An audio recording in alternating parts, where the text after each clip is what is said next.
Welcome back to Social Seance Society. My name is Tara, and this week, Jessica and I are joined by one of our longtime podcast friends, Shelby Novak of Scare You to Sleep and the Bloody Disgusting podcast. In this episode, we discuss healing through creating horror, the power of feminine rage within the genre, and so much more. We had such a fun time with Shelby this week, and we know you guys are going to enjoy it too, so let's go ahead and get into this episode. Well, Shelby, welcome to Social Seance Society. In case any of our listeners have not heard your voice before, can you give them just a quick little rundown on who you are and what you do on the internet? Yeah, I am Shelby Novak. I host Scare You to Sleep, the podcast. I also co-host the Bloody Disgusting podcast. I'm just all around horror, audio fiction, all that stuff.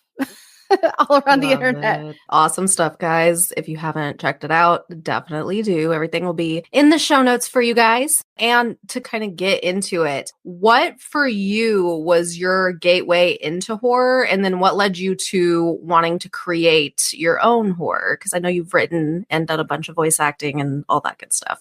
I have. Thank you. My gateway into horror, honestly, it started early. My mom's really into like horror movies. My family's always been into the paranormal. Like everyone in my family is like sensitive and into the paranormal. So it's hard to even answer what my gateway was because it's like it was always there. It's just horror was always there. The paranormal was always there. I leaned toward it a lot. Like my dad really fueled my love for it when they both of them saw that I was really into like reading Edgar Allan Poe and things from a really young age. My dad would rent me like horror movies from the 80s. And like I just recently got to interview a lot of the cast of The Lost Boys. And that was one of my first that I really remember watching and getting like he rented for me from like Hollywood Video and was like, I think you're going to love this. And so, yeah, it's just been like day one horror fan. Day one. I love that. Oh my gosh. And Lost Boys, like that's such a classic. I'm always shocked when people haven't seen that, especially if they say they like vampires. For me, that was like one of the first. So I'm like, yeah, watch this. Exactly. And I talked to the cast about that, how so many vampire series and things took from the Lost Boys, like the design of the vampires and everything. You know, it's very like you see it later on in Buffy, the series, and, you know, things like that. And it's like such a it's like a staple. It's a vampire staple to me. Oh, yeah, most definitely. And I don't know, like, how much you've been able to, like, introduce maybe other people to horror movies and stuff. But my favorite thing is, like, when you know something's going to happen. Like, I watched, this is totally different, but we watched Hereditary for my wife's first time last night. And oh my the light pole scene, I was like, just watching. She's like, especially what? That's never been spoiled for her. Like, she didn't know it was going to happen. Mm-hmm. Wow. I've never watched that with someone for the first time. And that has to be wild. Wow. Oh my God. I wanted to record her, but I was like, no, that's too obvious. So, but it was just like, just fucking great. I love it. God. Was Lost Boys probably one of the first ones you watched? Or like, what's the first horror movie you can remember watching, like as a little kid altogether?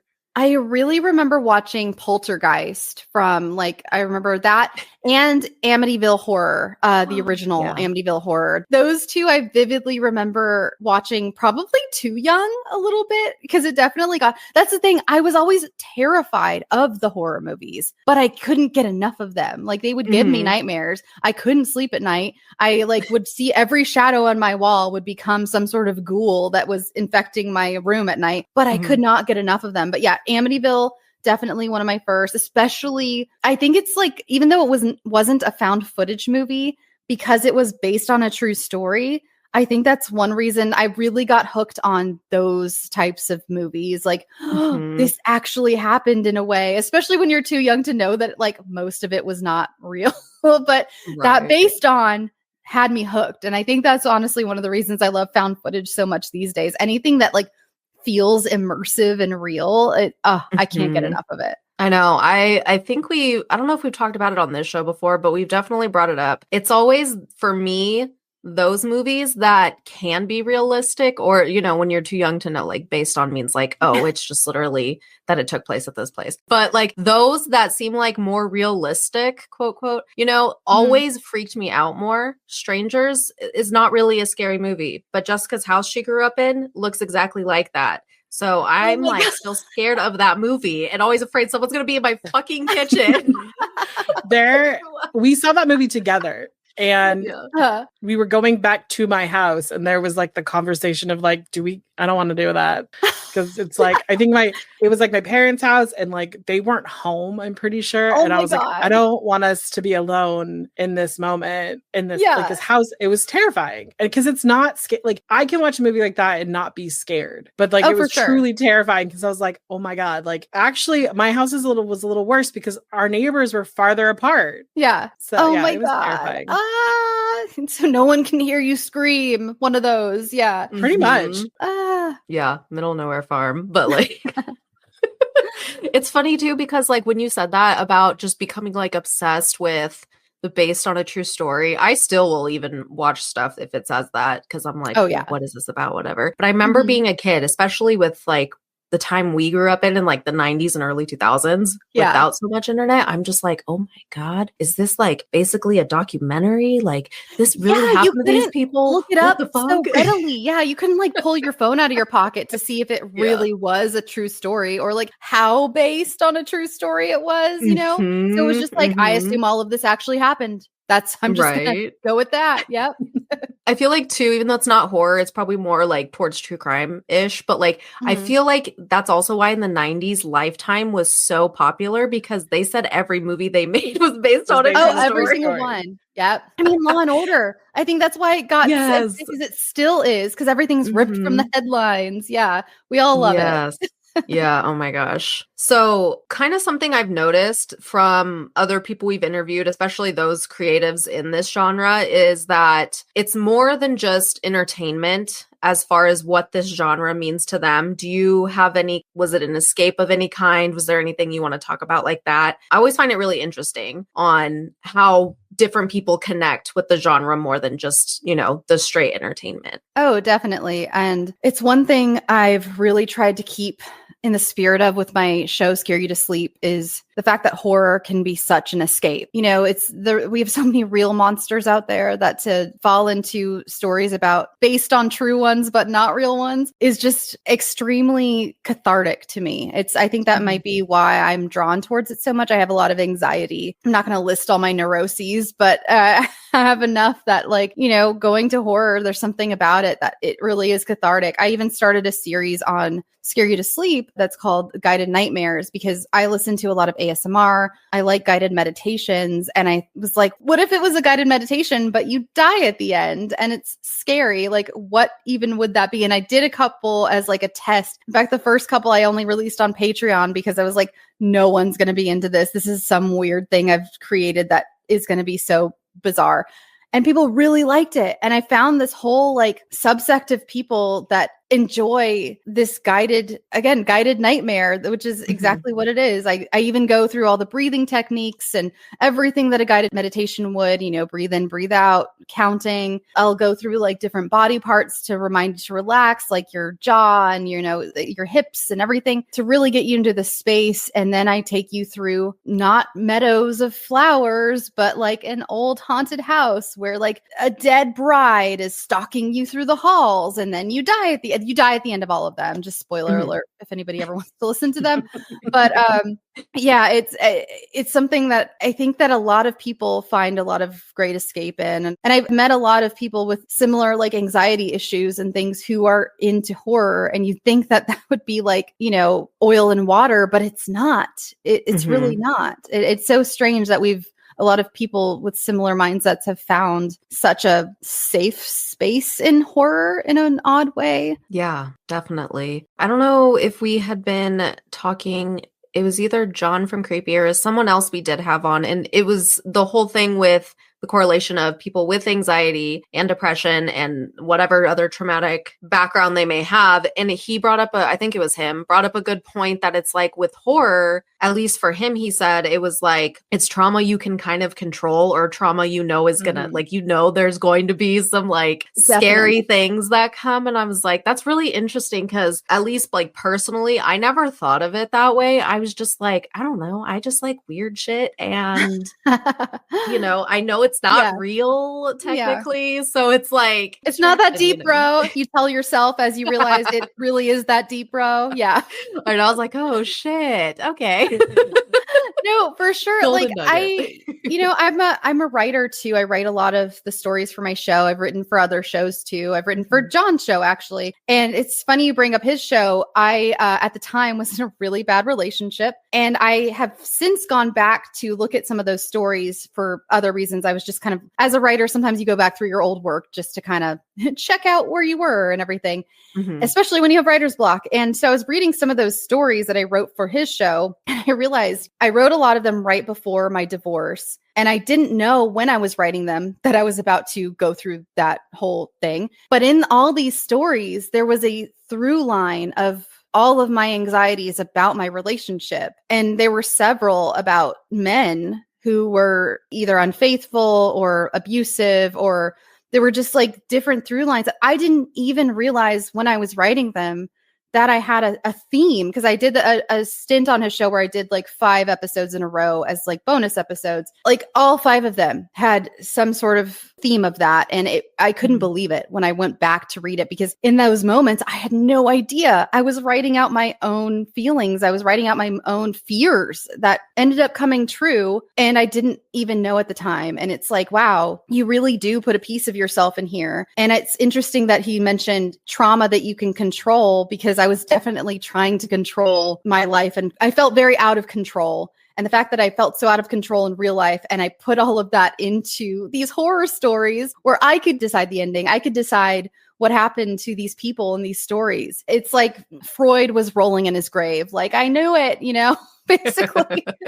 Yeah. It's crazy because Jessica and I also both write. And I know for me, until I started like actually talking about the process and things like this with other people, I never realized that either. So that's really interesting, because now I'm like, oh my gosh, you're making me want to go back and look at stuff as well. And I'm like, oh God, I'm kind of scared too. But like, I think it's so funny. I think when people hear that horror or creating horror is kind of cathartic and therapeutic in a way, if you really think about it, they're like, how is writing about blah, blah, blah? You know what I mean? Like all these dark things, how is that helping you? But really, it's like, you're getting all this shit out.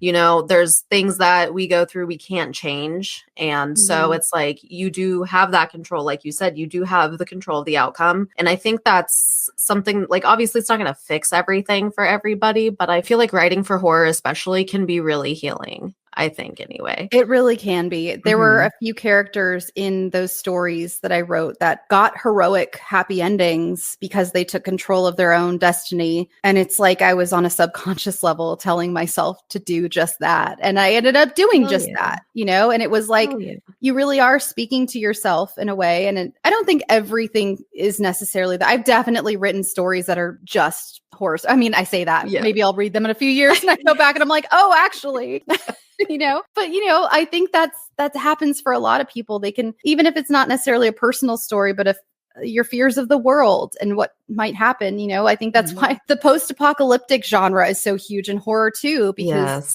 the world is scary. What happens if it all just ends? Because that's sometimes how it feels like it's going to happen, So yeah, it's interesting. And I think that's why it's becoming more prevalent of a genre overall. I've definitely noticed an uptick in people being loudly into horror. And I mean, look at even in the box office, like The Substance is nominated for Oscars, I think it's a genre that's being taken more seriously, Yeah. And I feel like too, it's funny you bring up The Substance, because I was thinking this, and I know even for myself, I've kind of been gravitating towards this, but I feel like the subgenre of female or feminine rage is becoming more and more popular, especially with, everything going on in the real world at the moment. I am so happy to see horror getting the awards and the snaps and everything that they deserve. The Substance was like so not my normal watch, because it's a body horror movie, Jessica, and it's really gross. And so I don't normally watch anything like that, but it was just such a fantastic movie. And I thought the whole theme and just like how women are portrayed the older they get and how their, you know, quote value like dissipates and everything. I thought it was so genius and I loved it. And I'm just, anytime I see that it's up for anything, even just nominated, I get so excited because I'm like, this is not everyone's typical horror movie, but I'm like, I'm suggesting it to like everybody to watch it because it was so good. Especially even friends of mine who are not into body horror, I always warn them, but I'm also like, but please see it though. Just like, I don't know, just I don't know, just really tuck in there, bring a bucket to puke into or something, but like, please watch it. Yes. Yeah. And I like to, I'm sure it's probably been like this for decades, but I feel like too, in the last, at least being in like the time I've been an adult, the whole having a deeper message to these movies too is starting to like become more mainstream in my opinion. So I love that. And I don't know, I think just like millennials and stuff, we just don't give a fuck what anyone thinks. So it's like, we're comfortable being like, yes, we like horror. In the 90s or so, people would have been like, you're fucking weird. Like, why are you watching this? So yeah. Oh yeah. I definitely got a lot of that when I was younger, you know, especially horror for a long time was kind of gate kept as well. Like, and I definitely run into those people still. I just recently went to a convention. I definitely met a few dudes who were very like gatekeepy about, you know, the type of like name the top 5, you know, DPs who worked on this, you know, franchise, you know, type where it's like, let's get into, you know, you're not a real fan unless you can tell me what was the name of the craft service guy on Scream 2. So, you know, that kind of thing. Oh my God. But yes. I agree. I think it's just a little more about us not playing into that anymore, like not caring about that. It's like, I just enjoy what I enjoy, you know, the let people enjoy things thing. And it's, we're not as immune to, or we are more immune to that kind of bullying. I hate to call it bullying, but I guess that's kind of what it is, you know? It is. Yeah. And it's like, I don't know. I like what I like. And it also feels less scary to be like, this is a social commentary without it being like, you know, whatever, you know, not everything's a social but so much of horror is. I mean, there was a big controversy recently from someone talking about how horror isn't a social commentary, but it definitely, a lot of it is. A lot of it has been since the beginning of horror, you know, since the beginning of horror movies, since the beginning of horror books, you know? I love that a lot of horror, the survivor or the final, it's usually a final girl. And I feel like in action and, you know, suspense and stuff, like sometimes sure it is, but I feel like horror really shines on that. And I don't know. I've just always loved that. And I think like that's why another reason I always did, because I'm like, the thing that jumps out for me is Scream is because Sydney just keeps surviving and Gail Weathers just keeps surviving. So I'm like, if they can be boss ass bitches and she could still like be all stylish and cute and all this stuff, then like what, you know, obviously I wasn't being chased by a murderer or anything, but it's like, then I can do things too. You know what I mean? So yeah. Oh, definitely. I think that's a huge thing in horror. So that's kind of, I think, something I've always loved about it, whether I realized it or not. And when this comes out, it is International Women's Month. So I wanted to see who your guys' favorite final girls. You can name more than one because I know that's hard to pick one. But I would love to know who your guys' favorite final girls are. You know, one of my favorites is Samara Weaving. I can't remember her character's name in Ready or Not. It's so symbolic. She's wearing a wedding dress that by the end is ruined. And she's taking part in this like ancient ritual that has, you know, gone on for forever, but she's like the only one to beat it. And the end where spoilers a little bit, but where she's like, I want a divorce, you know? And it's just, there's something about her as a final girl in that movie that feels so special to me because, you know, so many final girls are kind of a part of a group that's being chased by the big baddie. She's the only one being chased by several baddies, you know, like she's literally she's the only target amongst so many people just being after her in such a brutal way. I've always loved that. Like she survived, you know, not one, not two, but like several bad guys. Oh my God, yeah. I love that for her. And I can't wait for the sequel. So anytime I see a movie with her coming, I'm like, I love her. Yeah. I have to watch this. I have to. I love her. Yes, she's so great. Jess, what about you? Who's a final girl? I kind of have an idea, but I'm like really curious.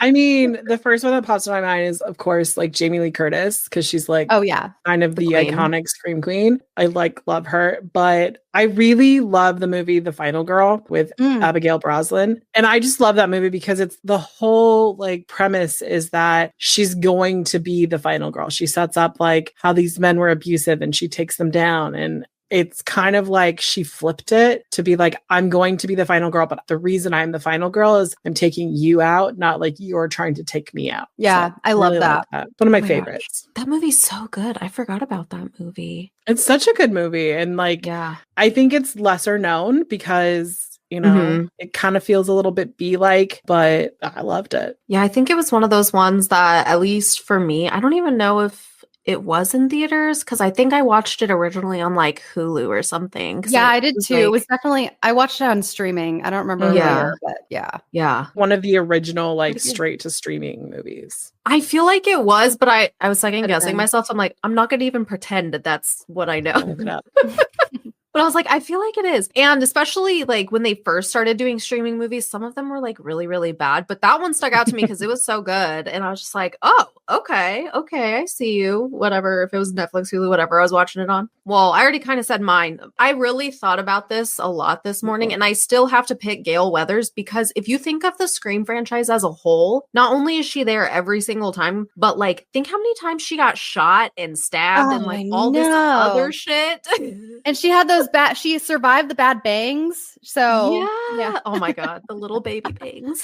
Every time I see those bangs, I'm like, this is what I want to send someone when they're like, I want bangs. I'm like, you. And then I think someone was like posting something and I hope it was just like commentary and they were being funny, like satire, because they were like, these are so cute. And I was like, no, we left those in the past. Like, I know. Well, I think especially with Severance, Helly from Severance has little baby bangs. And I feel like they're about to make a comeback. And I'm like, oh no, not everyone can pull those off. No one should try. Like 99.9% of people cannot. No. Right.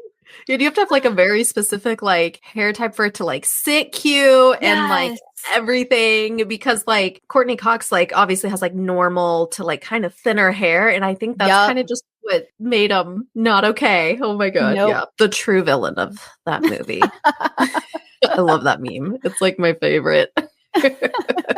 Well, something we also talk about a lot is upcoming movies. And I know on Bloody Disgusting podcasts, you guys talk about upcoming movies too. So what ones are you looking forward to that are coming up in like, because this will be technically spring. So like spring or summer time frame for movies? God, honestly, the biggest one I'm excited about just this year in general is Guillermo del Toro's Frankenstein. I am so pumped for that movie. And the fact that it's going straight to Netflix makes me want to cry. They said they're going to be having like they called it a bespoke run of theater screenings or something. That is one thing I like about living in LA is hopefully there will be something here. Netflix owns theater here, so hopefully I can get in to see it. But that is my number one this year is Guillermo del Toro's Frankenstein. I'm such a big, I love Gothic horror. I love it so much. I was Nosferatu's number one fan. I got to see it early, so I was like on board before everyone even got to see him and all the memes came out. And I was so excited when everybody was on board with being in love with that disgusting corpse. Right. I know. It's funny. Before, when we were getting logged in and stuff before you got here, I was talking about like how it seems like Gothic horror in books too is also kind of coming back a lot. In real time, one of our books we're reading is like Slewfoot, and it's like, you know, early Puritan settlers and things like that, and demons and witches. And it's just, I love that that's coming back. I think it's out. Did you see the Wolfman remake yet? I haven't seen that yet. No, I haven't. And I love classic monsters, so I need to see it. I know it got mixed reviews, but I would love to see it. Anything, honestly, any horror that's a period piece. But I know Wolfman it's set in modern day, but I think that's why I'm so stoked for Frankenstein. But you're right. Actually, Gothic literature. I mean, I've seen a lot of it in modern literature, people, returning to that style. Mm-hmm. And on my other show, Scare You to Sleep, I read a lot of Gothic literature, and it's found a whole new life. And so many people who were like, I couldn't sit down and read this because it was too, old language is really flowery. It's hard to get through on your own. Mm-hmm. And I think in an audio version, it's a little easier to digest. And so I've found so many people who are like, I never had any interest in this type of old dusty stuff. But now hearing it read, it's like it's found a new audience basically in the audio space. And now clearly that has I almost said infected. That's not the right word, but it has influenced a lot of modern writers to return to that dark, romantic kind of atmosphere because it's beautiful. How can you not? I love it so much. Right. No, I agree. I know. I'm a little nervous for the new Wolfman. I love the very, very like original one, like the black and white one. Yeah. I love old ass movies like that because even though they're like they're so great, they're so bad, they're great. Like I don't know how to explain it. I love them. I stumbled on to those in like adulthood because as a kid I was just like, I don't know about that. I was that fucking little shithead. I'm like, I'll just watch, Scream and Nightmare on Elm Street and all the stuff that's coming out like now. But I appreciate them very much as an adult. What movie are you looking forward to, Jess? Well, I mean, mine is out right now because we record early, so it's February, but I want to see The Companion because I don't know. I've watched all of the trailers for it and I'm just like sucked in. I'm like, I need to see this. I know. It looks so like romantic. I love all the like the font and the colors. Like the marketing choice that it's like produced by the team of The Notebook. Oh my gosh. It has me like I'm like, oh my God, I can't wait to watch this. And I keep trying to get people to go with me. And none of my friends that I like live near me are into going to horror movies. Oh yeah. They're like, no, thank you. Like, I'm like, okay. And I just can't watch it by myself. Like, I'm still in that phase of life where it's like, I can't go to the movie theaters by myself. I'm really trying to get to that place. Oh, I can't wait for you to get there. It took me a while too, but it's so enjoyable to go to the movies by yourself. I don't know. There's something about it. I love it. It's been like on my goal list. Like I'm going to watch a movie. And my friends have been like, why don't we go to a movie and I'll sit like far away from you? I'm like, no, because then I'm just going to be like, I can see and I've done that. Like, because like if you buy a ticket, like we went and saw Inside Out last year. And actually, my buying a ticket late worked in my favor because it was like one of those like V-box or D-box seats. And no one else in my group had them. And they were like, because they were sitting like the row behind me and like my chair was like swaying. And they're like, what the fuck is Jessica doing? And I'm like, I've never done one of those. They look like so much fun. I suggest everyone go like spend the money, go do one. I would love to see it in like a horror movie because like I wonder if like when they're running, like especially like if it's like a slasher, I wonder if the chair kind of like runs. I don't know. Yeah. And some of them, like some of the theaters have like actual like water features. So like if they're like, I've heard that like slasher, like would water like splash on you? I just really need to know this. Oh my God. Watching one that's like at a summer camp or something with a lake and it's like you get misted. Yeah. But I enjoyed it, but I've been trying to get to the point where I could go to the movies by myself. I don't know. There's just like I have a mental block with it. And so I'm like, I will get there. I totally get it. I haven't done it yet either. Ever. Oh, you guys, once you break the seal, it's really enjoyable. I especially love going, if you can, not everyone's schedule allows for this, but going to like an early matinee, literally going at like 11 a.m. There's something about it. I don't know. Bringing a Danish and a coffee and watching a movie because usually you're also by yourself in the theater. It's like I saw Trap. Yeah, I saw Trap like that. I saw Trap at like 10:30 a.m. on like a Tuesday, and I was the only one there. And it was it was a blast. I sat in the middle at the top, like I was the queen of the theater, and it was just me and Cooper Trap solving mysteries. It was great. Yeah, I think I would love that. So like right next to my work is like an IMAX. And I've kind of looked sometimes. I've been like, it's like a slow Friday. And I'm like looking at the times and they're open at like 11. And I'm like, theater is completely empty. I could just go sit. And I'm like, it'd be an IMAX movie too. Yeah. But then I always am like, no, that feels weird to like be like, I'm gonna take an extra long lunch, should I? Because I'm gonna go watch the movie. Just don't tell them. It's fine. Just be like, I'm taking an extra long lunch. Be back. I have a doctor's appointment. Bye. Oh my God. Just start putting doctor's appointments on my calendar. My boss would be like, why did you come? Why do you smell? Because I'd be like, come back with popcorn. Also, this is something that, did you know you can just walk into a movie theater and buy popcorn and leave? Mm-hmm. I've never done it, but I've seen people. I know it's pretty common, especially like during COVID here. I know a lot of people who did that. My boss, he and his wife like own a company, and she owns 2 bars in my area. And so her bar is like across from the IMAX. And so sometimes when they have their kid, it's a lounge. So like their child can be in there. They're not breaking law. I want to point that out. They'll just go to the IMAX and get popcorn and bring it back for her. Yeah. And I'm like, I didn't know this was an option. And then also like, I've been meaning to like in the middle of the day when I'm like, I really want popcorn, like just go to the IMAX and get popcorn. Yeah. And come update back. us. Let us know how that goes. Yeah. I see app. I see it on the app, but I'm like, well, for me, it's too far of a drive just for popcorn. Mm-hmm. But I'm just like, ooh, genius. I don't know why they haven't done that the whole time, because it's on DoorDash too. Like, I did not know this. Like, I was at work one day and I was like trying to find lunch, and I like scrolled through, and it wasn't like the IMAX next door, but it was just like the Century that's like down the street or whatever it was, and they would deliver popcorn, and I was like, this would be weird. I just DoorDashed movie snacks. I mean, I don't think it'd be weird. Sometimes you just have a hankering, and that movie popcorn, it's so hard to replicate at home unless you have that Flava Call stuff or whatever you buy in like bulk. Yeah, so I think it's great. I do too. Yeah. I'm like influencing you both to go to the movies by yourself, and your audience, everyone out there, go to the movies by yourself. It's a joy. It really is.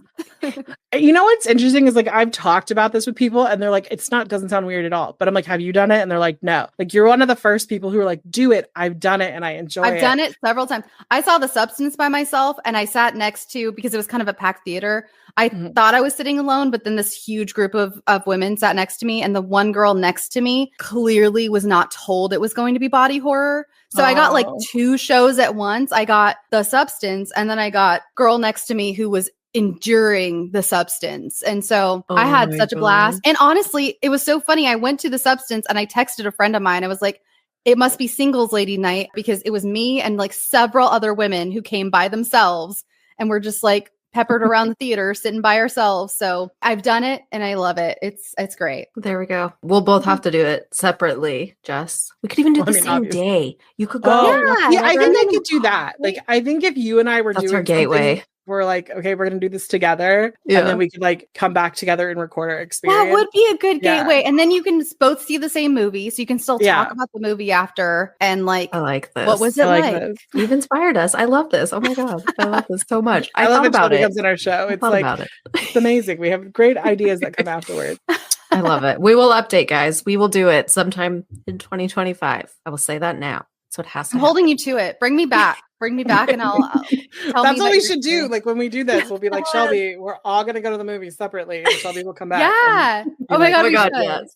Yeah, we'll make a movie. I love it. Oh my gosh. Okay. Well, you mentioned something that like sat in my heart when you brought up like the bullies and stuff from horror, because I have very specific types for horror, and one of them is horror comedy. I felt like horror comedy. Yeah. I cannot count the number of times I've heard horror comedy is not real horror, and I'm like, yes, it is. Whatever. Shut your fucking mouth. But anyway, this is a few months out still. I'm super excited for Megan 2.0. Yes.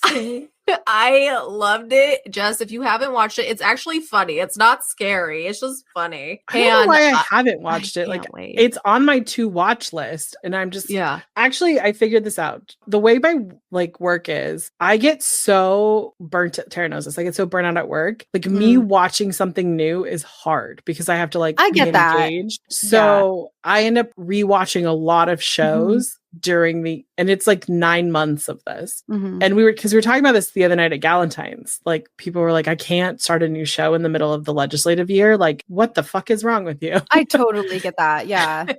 So I think oftentimes that's the same way with movies with me. Like, I am like, okay, I'm going to watch this movie, and then I have too many at the end of the year. So. It's great. You have to have it. And if anyone listening that likes the lighter side of horror, definitely watch that one. And I just thought it was so fascinating fascinating too that like all of the voice acting and maybe this is normal, but I don't know. I thought it was cool. All of the voice acting, the girl that plays Megan, she's obviously a child. It's all in post. So I'm just like, I saw that interview with her. She had like, she didn't know anything about the movie. No. Like they didn't tell her anything. She just read her lines and went on with her day. I loved that. Right. I was like, oh my gosh. But yeah, I'm excited they have a second one. I know there's like some rumors of a third one maybe, but we'll see. But I'm excited there's a second one. There's like a Megan Fox one that's the same vibe. If you like this kind of horror, Subservience, I think it was. It's on Netflix or one of those right now. I watched that. That one was kind of fucking weird, but I still enjoyed it because I love I love all the memes that came from that one of like, why would you like get a bot that looks like Megan Fox? You know, like because it was supposed to be like so in this one, Jess, it was like supposed to be the nanny and the mom was like in the hospital about to die, but then it's like, just kidding, she's fine. So then she comes home and then spoilers, but like the robot's like in love with the dad and it's a whole thing. But I've seen the trailer for it and I think this is also like on my list because I can do that kind of stuff. Like I can do kind of like thriller horror. It depends on the body horror movie if I can do it, but like mine is more like I can't do like the demon shit. That's where I have to like be like, I can't do that. Just it triggers too much in my like escaping my cult shit. But I mean, I love slasher type movies and I love like suspense type horror. So these are all movies that I would watch. I haven't because I'm in my weird bubble of legislative year and rewatching to be watch list just right now. I know it's like my TV watch list is so long. It rivals my TBR for sure. Never ending, both of them. But yeah. Well, Shelby, thank you so much for joining us this week. And so everyone can check out all your shows, your socials. Where can we find you and what's your handles? Well, first of all, thank you for having me. I'm very excited. I'm so excited for your new show because I love your other show too. Just a spoiler, by the way, I was actually in a meeting earlier. I mentioned to you both, and I'm working on a new project. And I mentioned Three Spooked Girls in this other project, which isn't going to come out for a while. I'm a big fan. But anyway, you can find me you can find me personally at Shelby B. Novak on all the socials. And my other two shows, Scare You to Sleep. You can find that wherever you get your podcasts. It's horror fiction. It's also some true horror stories too. My most recent episode is a true horror. This isn't coming out then, but there's one in there somewhere. You'll see it. And my other show is the Bloody Disgusting podcast, the official Bloody Disgusting podcast. And I co-host that with Zena Dixon, where we do horror news, interviews, up and coming stuff. We do horror hot seats. Tara was on an episode a few weeks ago, so check that out. Yeah, and that's all my stuff, I think. Awesome. Well, everything will be in the show notes for you guys, so definitely check her out and subscribe. But with that, we're going to go ahead and sign off and close out this week's session. Bye, guys.